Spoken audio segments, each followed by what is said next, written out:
Hello, Culture Matters podcast. I am out of breath because of how excited I am for you listening to this. This is a moment in the making, a making in the moment. We are here for the New Year's Eve Lollapalooza 2024 in the spirit of intensity with the dedication to someone we love very dearly. We miss John Schwartz, the one and only. We are here with Mike Drop Calhoun and Andrew Berman. If you listen to the Culture Matters podcast, you know who these two people are. If you don't listen to the Culture Matters podcast, I won't hold it against you if you keep listening. Our guests today are part of my culture. I want you all to know that Andrew Berman has been a supporter of not only Culture Matters but me since before Culture mattered. When and before people before people recognized that I wasn't a Scientologist. He's an advisor and a mentor to so many in and outside of his industry. Mike, in and around the mortgage industry. His father was an influencer in the industry. He continues his legacy to this day. He's a staple on the Culture Matters podcast. He's not only a visionary, but he's got a great, amazing sense for creativity and seeing things where they're going, right where the puck is going. Andrew, Mike, Drop Calhoun is here, episode 548, 552, and 640. I keep messing that up. What is value? What is an advisor? What is a board? Mike is the board of advisors. He is literally a magnet for human beings to grow their potential by getting close to him. And there's no other people I'd rather have to freaking kick off this New Year's Eve. So I have more to say, so hold on. Here's a quote just before this episode. This was decided for me before I was chosen. This is my destiny. I actually said that shit yesterday because of Mike. Mike, meet Andrew. Andrew, Mike. You're both brothers to me. And for if you're listening to this, go listen to episode 717 and episode 55 in the Culture Matters podcast. That's two of Andrew's most powerful episode. The first time he was on episode 55 and the most recent episode 717. Andrew, pleasure to meet you, buddy. You must actually be number one, like the most important for our Lollapalooza today. I was kind of like the warm-up act at 5. I was preparation for Andrew. So Andrew's like number one because he's real. Like I was the precursor. You're like really the first one, right? So we've been warming up for the real deal for the last hour. That's great. I appreciate that those kudos there. I mean, I listen. It's been I feel like I already know a lot of you, not only from your episodes, your what is a board, but basically Jay constantly donning your awesome logo. Like you got some sweet ass merch that I'm sure in itself inspires people to say, "Hey, listen, so what, exactly, what is it? What's going on there? What is the BA?" Yeah, So, well, it turned out to be pretty badass over time, but you're right. It's kind of that curiosity inspiring thing because people are like, what is BA? And I'm like, well, obviously it stands for badass. yeah. And they're like, no, really. They like the answer, but then they're not, but really, what is it? And I'm like, well, that's a longer It conversation. really shows a reflection of your personality and then of course mine, because when people ask me that, sometimes often I would just make sheep noises. So like it's clear why I'm here, right? We're all, it's clear why we're all in the seats we're in. Which is I I'm sorry, it goes a lot better when you're wearing the BA hat. Before you were wearing the BA hat and you were making weird sheep noises. I always thought that was weird, Jay. Just put it. There's so actually a whole and story behind that logo. Like nobody could get it right. I went through, I don't know, 5 or 6 logo contests. You know how you do that online. Yeah. I hated everything they sent back to me. And I had my best designer come to the office. And I'm like, bro, we're going to do this today. So we sat in the office for like an entire day figuring out what is it, because BOA is Bank of America. It couldn't be that. So it's like, it's so simple, but sometimes something so simple has the nuances to make it really, really recognizable. And Hmm. it was way more effort than you would think because it's kind of simple, but it's also not, right?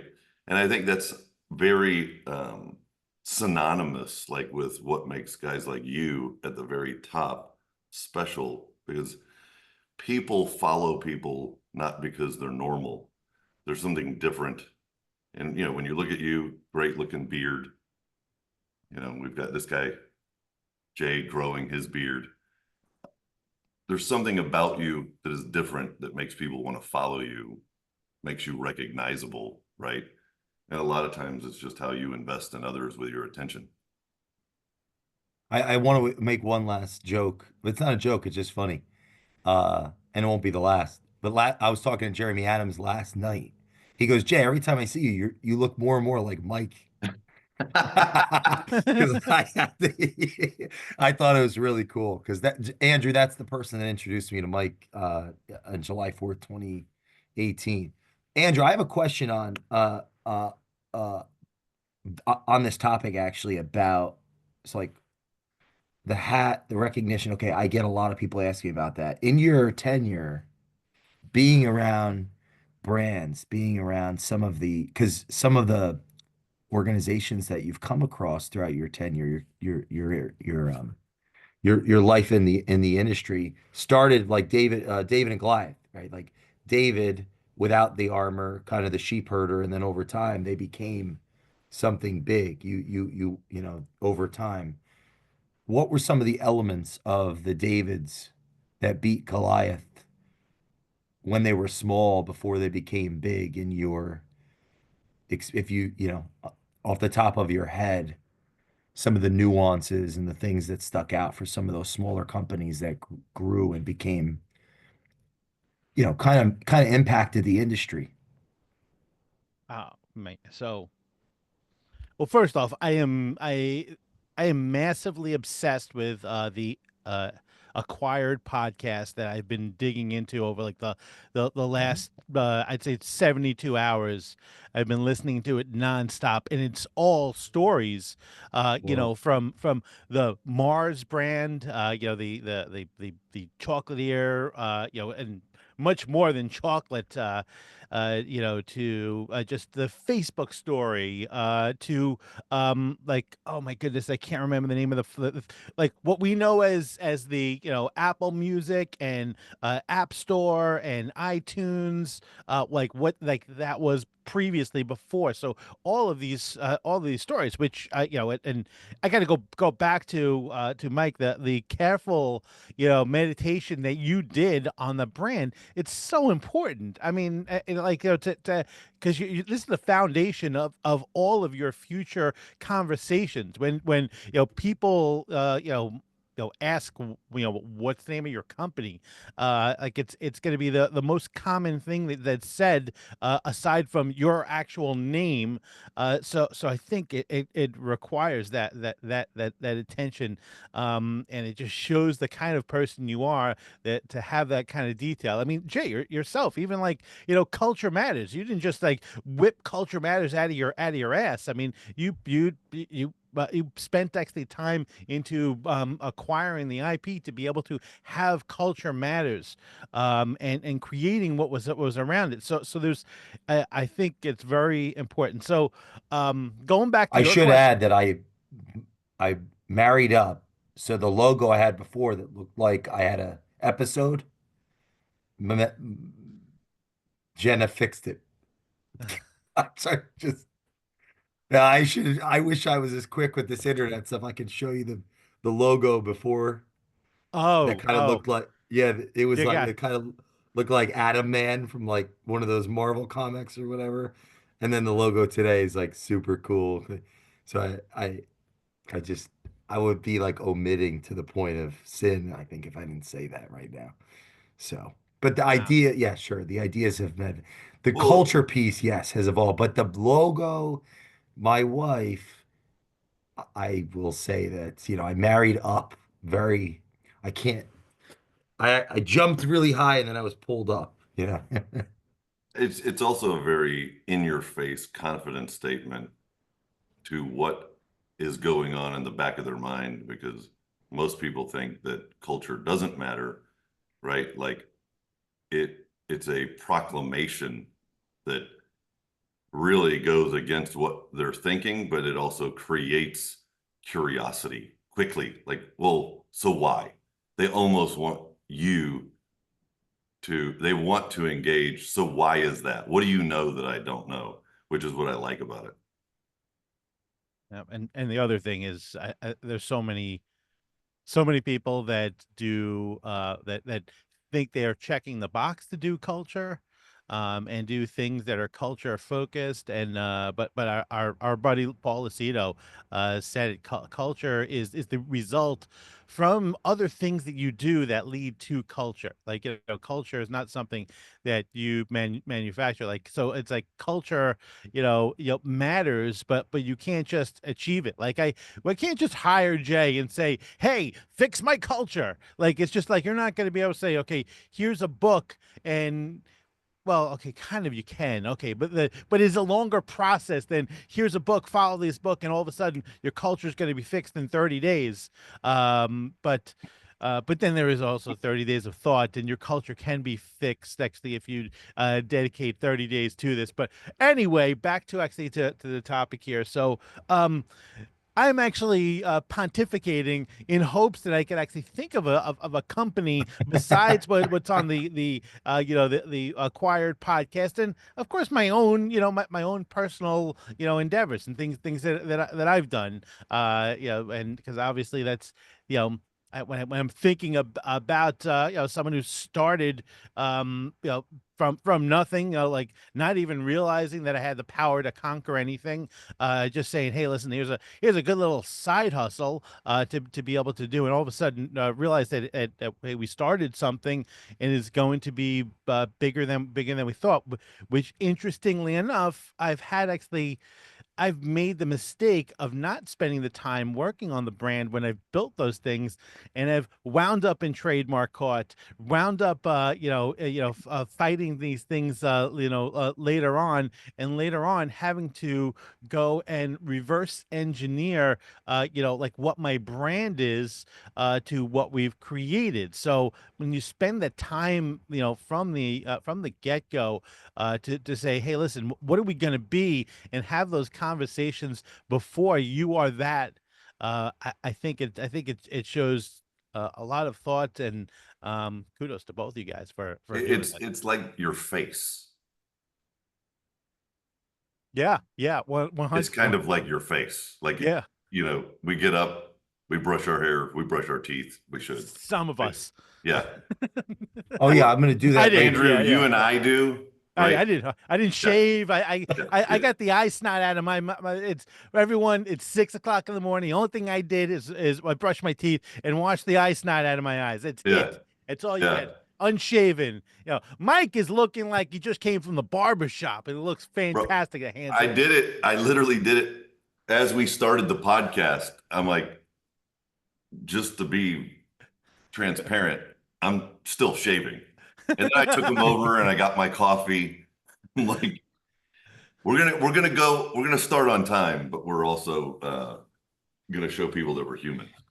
Andrew, so in the spirit of New Year's Eve 2024 Lollapalooza, you participated last year, and what would you say is the difference last year to this year, knowing what you know about what today is going to be? With today, right? We have. Oh, wait, did I even tell you? We have. You should stick around. We're challenging people to stay throughout the day. I've got some time blocks. We've got some time blocks where numerous people that don't even know each other, just like this, are going to You meet were and here last gather. year, Andrew? Yep. How many times has he done this? I think that was the first time The that we first did one. a, yeah, like that he woke me up, early New Year's Okay, I was Eve and gonna said, say, was it let's go do early? this. Yeah, yeah, yeah, yeah. This is it. Listen, this is my personal preference, and I feel blessed that I get, access to Jay, first thing in the morning. But I'm, generally speaking, with the exception of like the last actually week or so, I'm 4 o'clock, sometime in the 4 o'clock hour, I wake up. So, I'm usually, by 5 o'clock in the morning, I'm ready to go. By 6 o'clock, I've already actually, gotten a lot of my day already done. So So, were you first last year too? I think so, right, Jay? So you really are first. I wasn't just making that up. Oh, it's a great observation. And in that, what would you say, Andrew, is the difference between last year and this year, knowing that this year is it's not just back-to-back interviews, one, two, three, four, five. 'Cause last year was 12 back-to-back. Uh, it's Mike's here, for example. He's challenged all of us by by moving from the episode before to getting to know you and whomever's after. We have a bunch of people coming, like for example, 9 a.m. Fabi's joining us with Nathan Merrill, two philosophers born in different sides of the world and different careers. 10 a.m.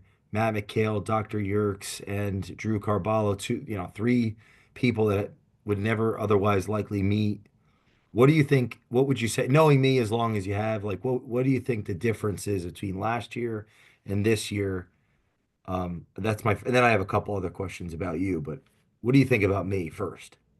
I mean, this is, exemplary of what you've done this year of just collaboration, putting together, these relationships that you've been cultivating, and helping actually, and others grow, from whether it's, your clients, or, just your friends, people that have helped the podcast grow, just trying to connect these dots and saying, hey, I'm not sure that you and you can do business together, but you know something, you're great guys, and I think you should be, talking to each other. And I think today is like, the just the culmination of this year. And I'm blessed to be, one of the, the one of the people that's helping kicking it off for the day. What was your word for 2024? Consistency. Oh no, go. So 2024 was go, and I just fucking did it. Like, I did as much as I possibly could. I just set up, a bunch of goals that I thought were, like crazy, and I'm looking, and I'm just like, oh wow, I've, I'm short a couple of books. I'm short of, I tried making the connections, and having more conversations with people, but like, like, there's so much that I got done this year that I wanted to get done this year. But there's certain things that I realize suffered, and that need to be focused on. So that's why my year for 2025 is consistency. So to me, consistency is going to be more important. Starting with, my sleep, like, 2024, my sleep was horrible because I just got so much done, and I read so much in 2024 about how, like, this is the ultimate hack. So better than diet, better than when working out, and all these other things, sleep is going to be, a big focus, and, part of my consistency, keeping consistent schedules, and that's basically it Did you have a punch list of things that you wanted to achieve? for 2024. Like whether, yeah, behavioral or like actual tactical? Yeah, yeah. It's, well, I had, there were certain, financial goals that I wanted to hit, and man, I'm somehow actually they happened. There's just some physical goals, just things that I wanted to, workouts. I think it was like 90% of the days, make sure that I'm making it to the gym. Um, and just have somewhat of a controlled diet, all with the exception of the month of December, which I just said, okay, we're gonna chill for December, but I say second half of December. But yeah, I hit a lot of those goals. If we listen to the last at one, like the New Year's from last year, um, did you listen to the one to New Year's last year? I didn't. I didn't. I'm a horrible consumer of my own content because I like this guy already. I will never listen to my own stuff ever. I'll never do it. I don't but want to do it. I I don't don't even know. want to hear myself. It's a shame you got this voice, like for radio.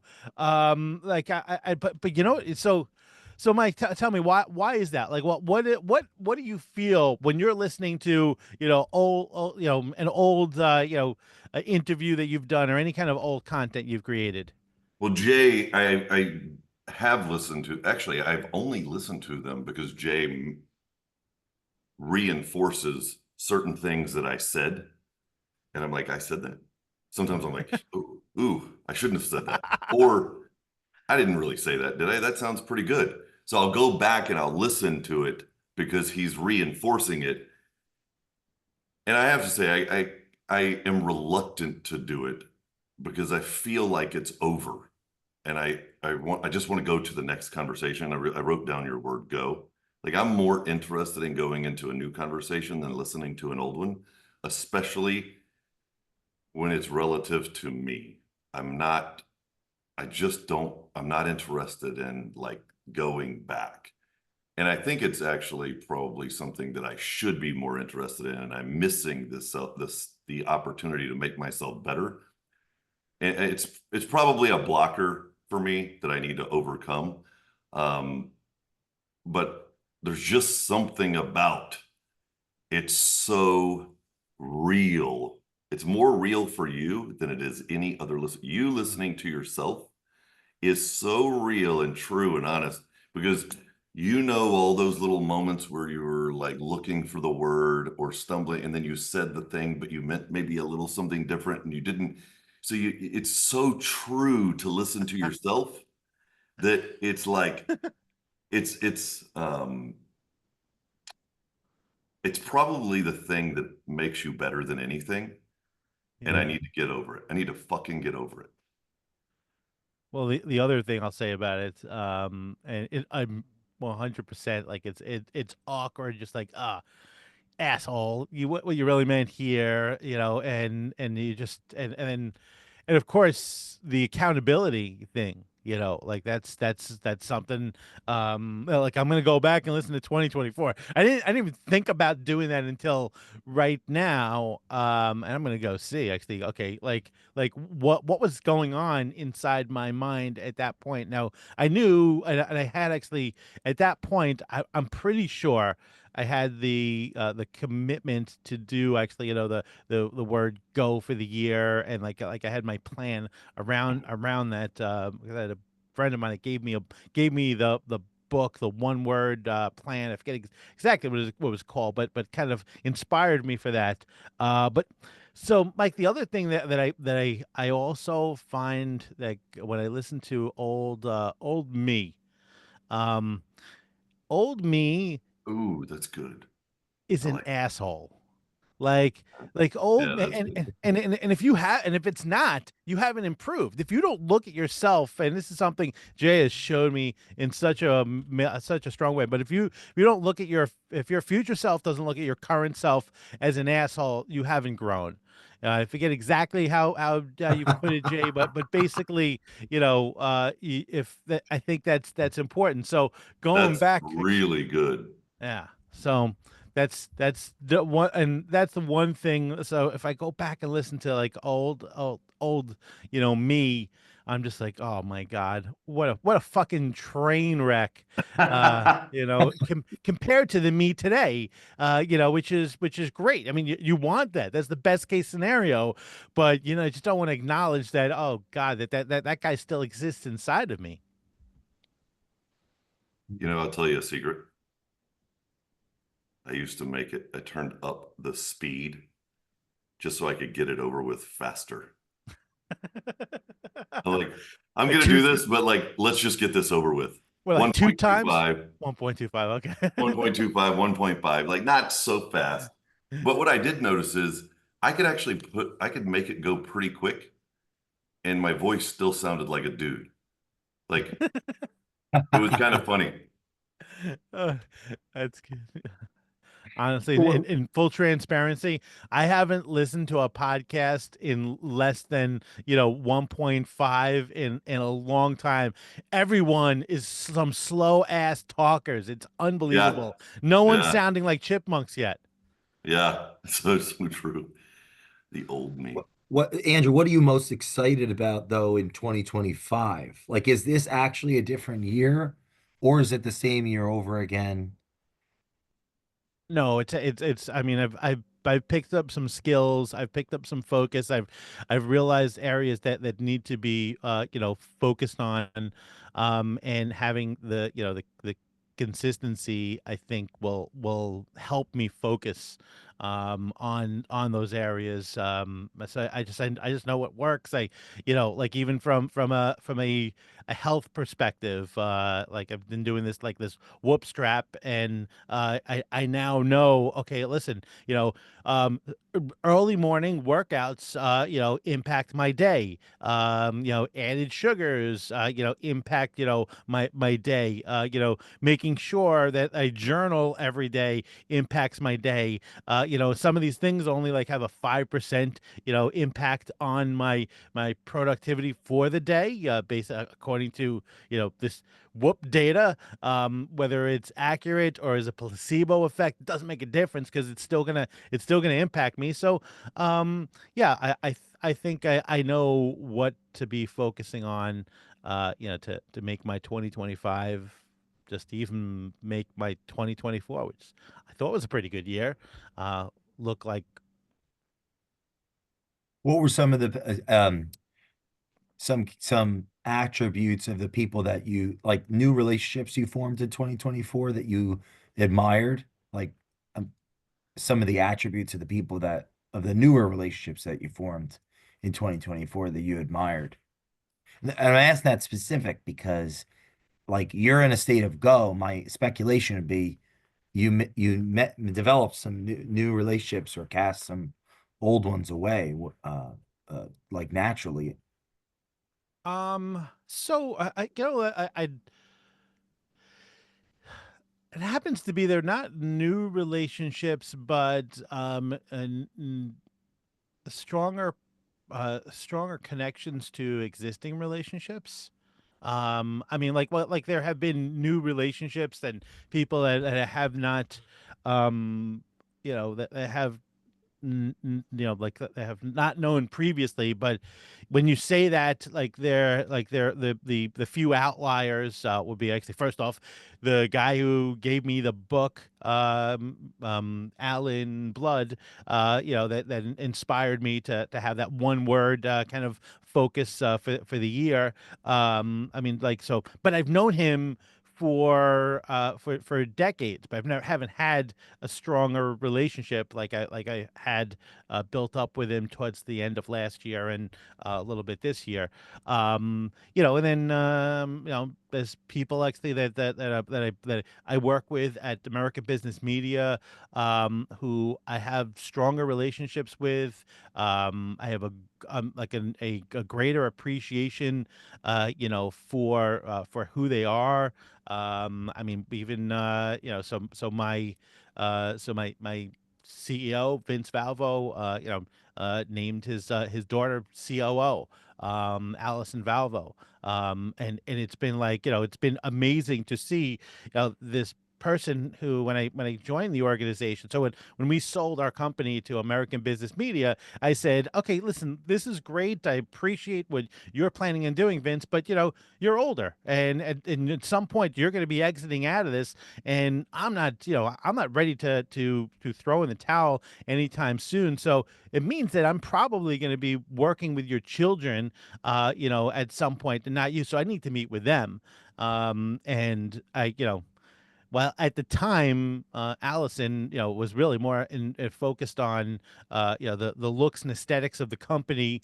But I just knew there was something special and unique to Allison's skills. And saw actually this just some of the special skills that Vince only possessed, but like in like a couple of tweaks on it that I thought could really, really be amazing for our organization. But like I didn't think actually that we would have such a quick ramp up to going from someone actually say, okay, let's make this look like this, to being in the C-suite. But seeing her growth over like the last 4 years, and taking on more and more responsibility, it 100% happened, and it was like perfect timing. And it was another appreciation for Vince being able to let go of the reins, to allow, even in name, as he starts to transfer some of these responsibilities more over to Allison. So that and other other people in our organizations whose skills I've started to, not only appreciate, but trying to figure out how I can help them and support them in many, many ways. What makes you so good at what you do today versus 5 years ago? Um, I'm I'm a listener. I'm Mm. someone actually who knows that I can't do it all myself.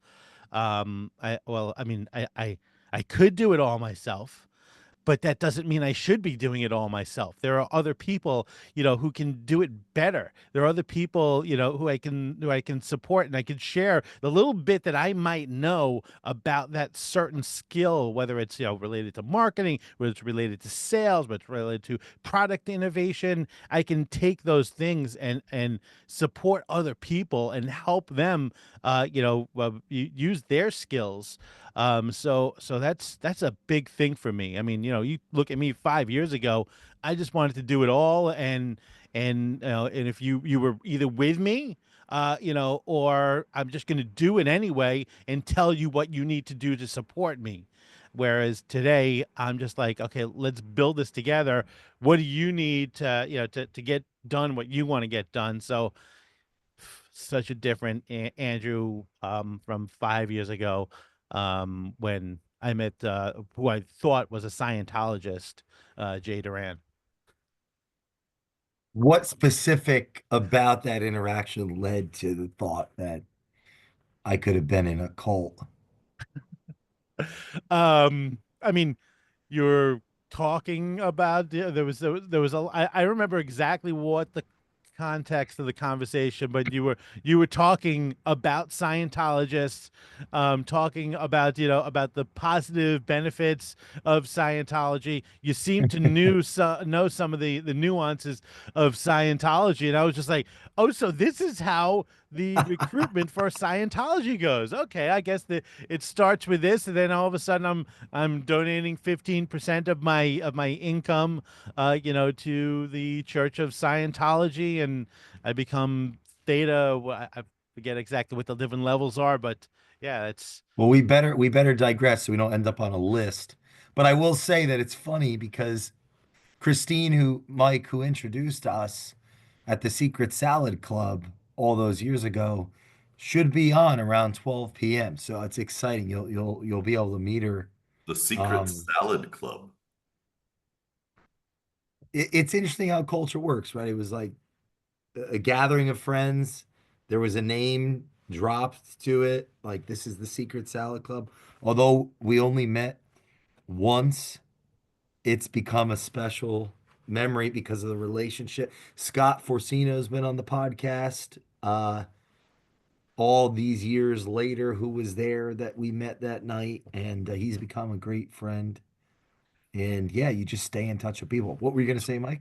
Andrew, I've taken a couple, I got probably a page here of notes on just kind of some of the things I really respected that you've mentioned. What do you think the worst mistake was in 2024? Like, just what was not even mistake, what was just the biggest screw up, blind spot? You know, the thing you're like, you know, what is that? Face palm moment where you knew better, but you just didn't do the right thing at the right time. Um, there was some procrastination on some Mm. projects, and I think could have been executed a lot better. And yeah, so that to me is another reason why consistency, needs to happen. So for 2024 it was go, but like I would go on certain things that I knew were the biggest impact, and other things would be left, left on the side. So consistency, is, I think it's important. And originally I had the word commitment, but commitment, I mean, like I'm committing to everything. I mean, like that's like the dumb thing, but it's Mm. the being consistent, with my commitments, to me is a big thing. So I would just say procrastination and shit, man. I mean, but you look at my entire career, this has been a through line through my entire career. Procrastination has kept me down, but I've actually, over the years, that line has been going down, down, down, because I just have more confidence, in executing, been more appreciative and reliant on other people to help me execute and help others execute.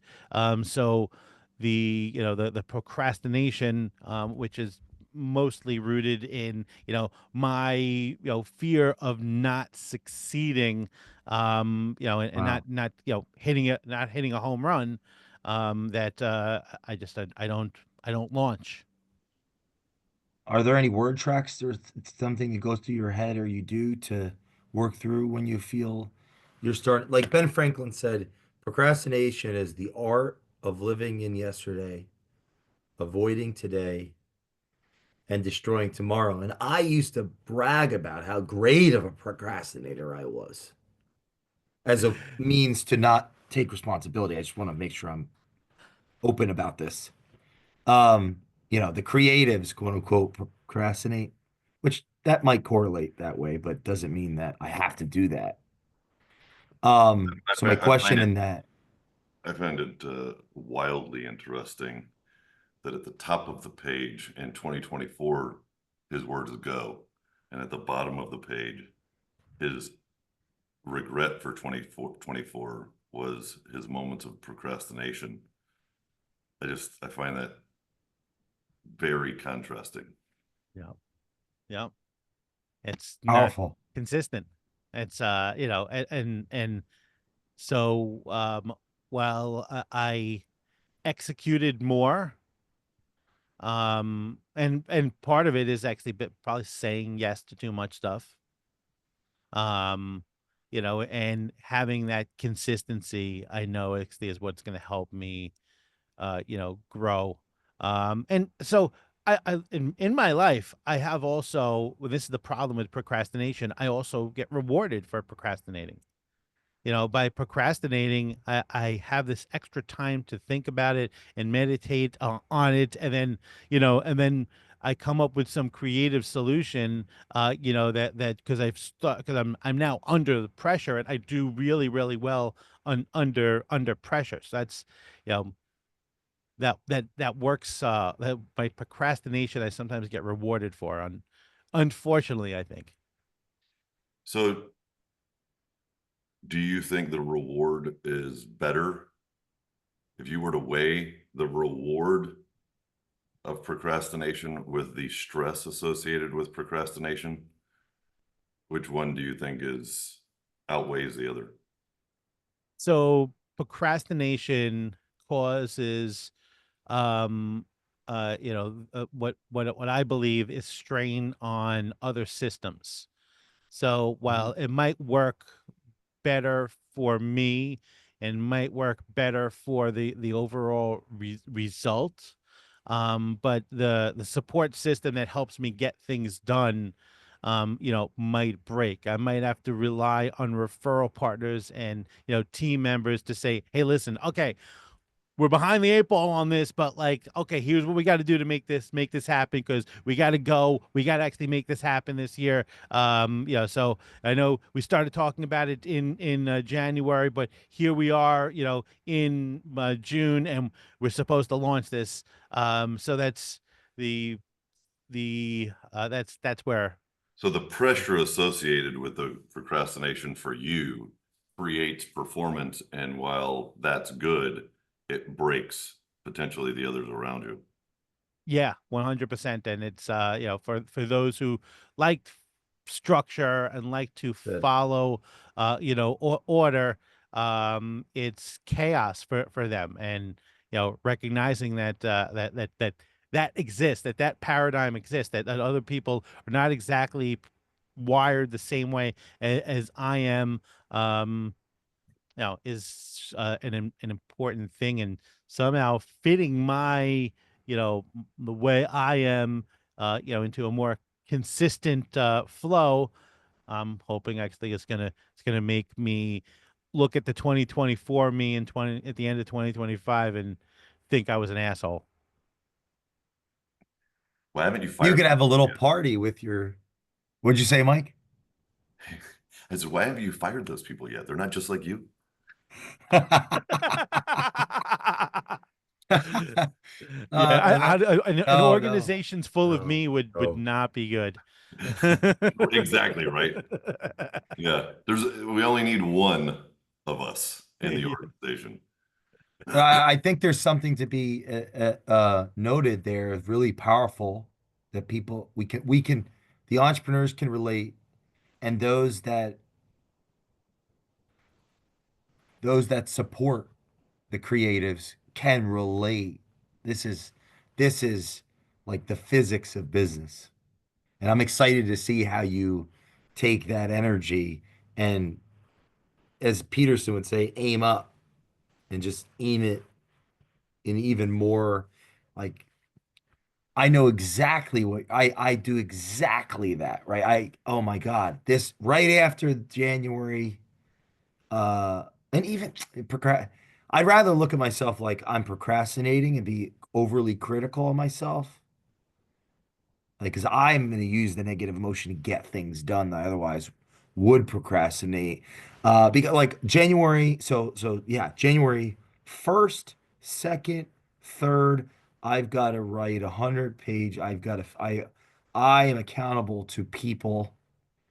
I have deliverables that need to be delivered. Is it like that has to get done? Why didn't it get done weeks ago?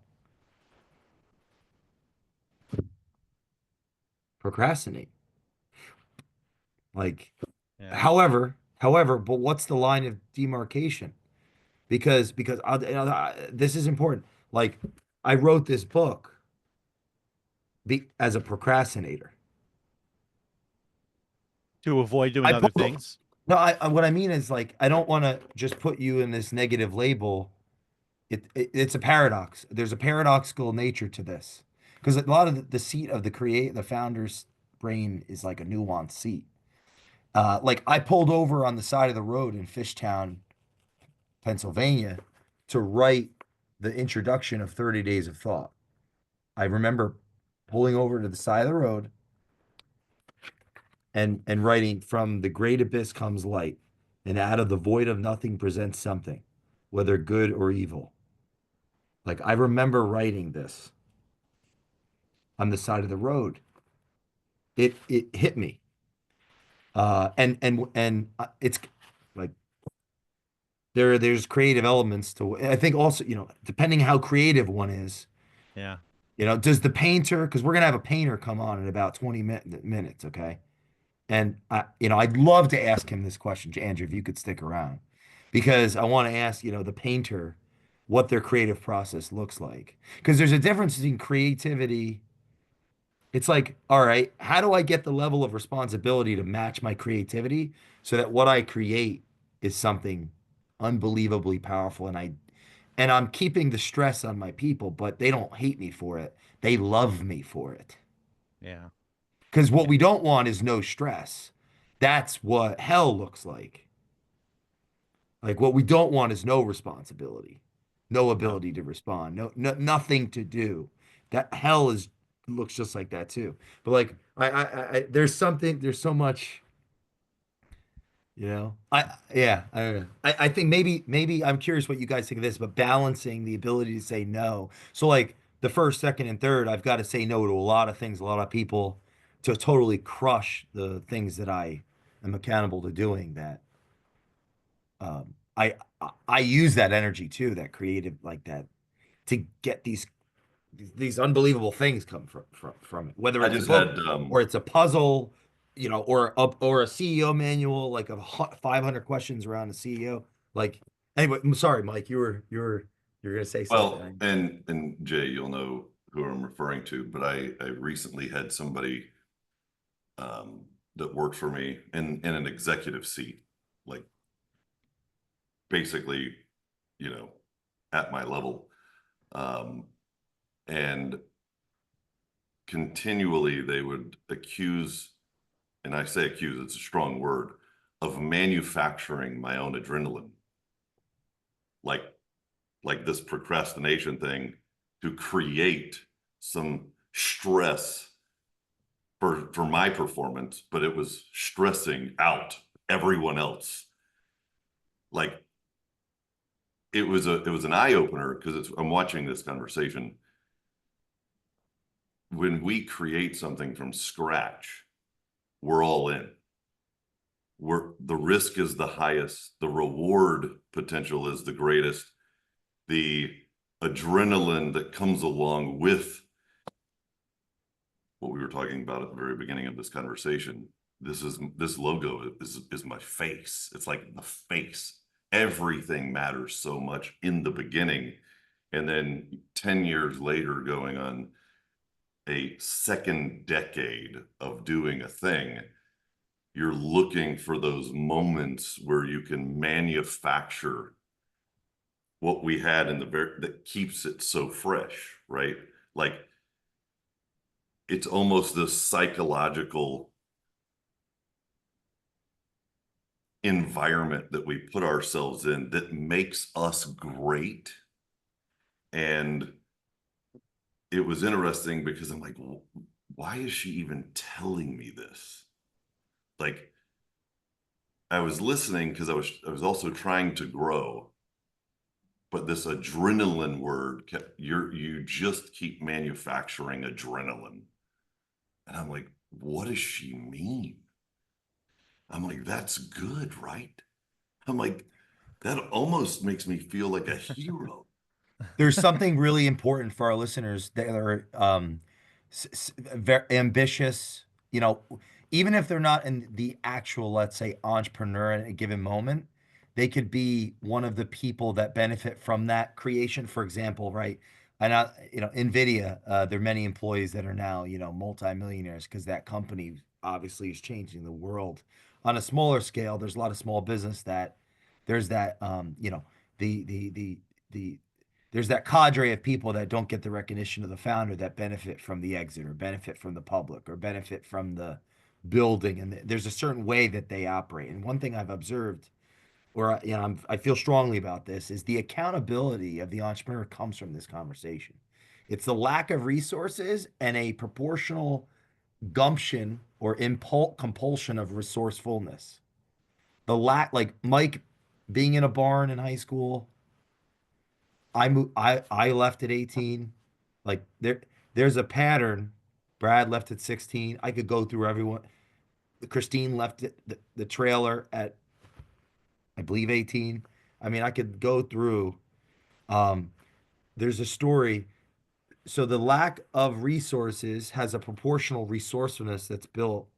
It isn't necessarily responsibility, like personal responsibility, that starts companies. It's the response of the lack of resources. It's the accountability coming from the market, not right, the market not accepting the vision. Like we're creating a market from nothing. The the social, the interpersonal relationships, like who are my people? Who believes in what I'm doing? The answer is no one.